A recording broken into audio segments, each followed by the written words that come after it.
கண்டிப்பாக ஃபாலோ பண்ணியே ஆகணும். அப்படி ஃபாலோ பண்ணும்போது நமக்குள்ள வந்து அந்த ஹேபிட் ஃபார்ம் ஆகும். ரொட்டீன் ஃபாலோ பண்ணுவோம். டெய்லி சாப்பிட்றோம் இல்லையா, காலையில் சாப்பிட்றோம், மத்தியானம் சாப்பிட்றோம், நைட்டு சாப்பிட்றோம். அது போல் இதையும் நம்ம வாழ்க்கையில் ரொம்ப முக்கியமான ஒரு விஷயம். சாப்பிட்றதை விட இதுதான் ரொம்ப முக்கியம். ஏன்னா நான் ஏன் அப்படி சொல்கிறேன்னா, அதை செய்யும்போது நம்ம உடம்பு சரியாகும், உடல்ல இருக்க நோய் சரியாகும், மனப்பதட்டம் இருக்காது. எதுவுமே வெளிப்புறத்துல இருந்து நம்மளை எதையுமே தாக்காது, எதுவுமே நம்மளை பாதிக்காது. அது மட்டும் இல்லாம நமக்குள்ள இருந்தே ஒரு புதுவிதமான தெய்வீக சக்தி பிறக்கும். அதை வந்து நம்ம உணர்வோம். இப்போ ஸ்டார்டிங்ல வந்து ஒரு சில நாள் வந்து உங்களுக்கு அந்த எக்ஸ்பீரியன்ஸ் கிடைக்காம இருக்கலாம். ஆனால் டெய்லி இதை நம்ம ஃபாலோ பண்ணும்போது நீங்கள் கண்டிப்பாக உணர்வீங்க. அதை வந்து உங்களால் ஃபீல் பண்ண முடியும். உங்களால் ஒரு காலகட்டத்தில் அதை பார்க்கவும் முடியும். இன்னும் சொல்லப்போனால் நம்மளால இறைவன் பேசுகிறத கேட்க முடியும். எல்லாமே அது சாத்தியம்தான். நம்ம யாரையும் வாய் வழியாக பேசும்போது கூட அடுத்தவங்க பாதிக்காத அளவுக்கு நம்ம பேசணும். நம்மளுடைய வார்த்தைகள் இருக்கு இல்லையா, வார்த்தைகளுக்குன்னு சில தன்மைகள் இருக்கு.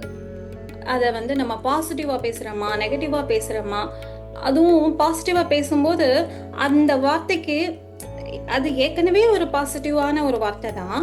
ஆனா அந்த வார்த்தைக்கு நீங்க இன்னும் மென்மேலும் அதுக்கு ஒரு நம்பிக்கையும் சக்தியையும் கண்டிப்பா நடக்கும் அப்படின்னு அந்த சக்தி, உங்களுடைய கான்ஃபிடன்ஸ், உங்களுடைய இது ஸ்திரத்தன்மை எல்லாத்தையும் அதில் போட்டு கொடுக்கும்போது அது வந்து கண்டிப்பாக நடக்கும். இது நடக்காது அப்படிங்கிற இதுக்கே இங்கே வாய்ப்பே இல்லை. எதுவுமே வந்து சாத்தியம்தான். இறைவன் நினைச்சா எதுவும் சாத்தியம்தான். இந்த உலகத்துல நிறைய பிரச்சனைகளை ஃபேஸ் பண்றோம். அந்த பிரச்சனைகள் வந்து இது வரைக்கும் நமக்கு இருந்திருக்கலாம். ஆனா இதுக்கப்புறம் இந்த வகுப்புல என்னென்னலாம் சொல்லித்தரமோ அதை வச்சு அந்த பிரச்சனைகளை நம்ம தவிர்க்கிறோம். அந்த பிரச்சனைகள் நம்ம பக்கத்திலேயே வராம அது தூரமாவே போயிடும். இன்ஃபேக்ட் நம்ம வாழ்க்கையில மென்மை இப்படி ஒரு பிரச்சனை இருக்கான்னு நமக்கு தெரியாத அளவுக்கு நம்ம வாழ்வோம். எல்லாருக்கும் வணக்கம். நான் மகாலட்சுமி பேசுறேன். 3வது நாள் கிளாஸ் முருகன் அருளால நல்லபடியா போச்சு. இன்னைக்கு வந்து நான் மெடிடேஷன்ல நிறைய உணர்ந்தேன். அதே போல எனக்கு கால்வலி வந்து முழுசா உட்கார்ந்து எந்திரிச்சு தோப்புக்காரணம் போடவே முடியாம இருக்கும். ஆனா இந்த கிளாஸ் 2 நாள் அட்டன் பண்ணதுலயே நான் தோப்புக்கரணத்தை முழுசா உட்கார்ந்து எழுந்திரிச்சு போடுவேன். அதை முழுமையா நான் உணர்ந்தேன். இந்த கிளாஸ்ல நம்மளுடைய உடம்பு, மனசு எல்லாமே நல்லபடியா ஆரோக்கியமா வச்சுக்கிறதுக்கு நம்ம அப்பன் முருகன் எப்பவும் அனுகிரகத்தையும் அருளையும் வாரி வழங்குவாரு. இந்த மெடிடேஷன்ங்கிறது வந்து இதுல வந்து யோகா, மெடிடேஷன் 2யும் நம்ம சேர்ந்து பண்றோம்.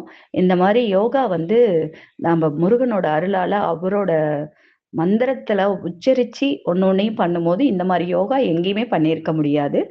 இதுல வந்து எல்லாமே புதுவிதமா இருக்கும், சூப்பரா இருக்கும், நல்லா இருக்கும். நீங்க எல்லாருமே நிறைய பேர் இதுல வந்து முருகனோட அருளால சேர்ந்து எல்லா பயனும் அடைவீங்க.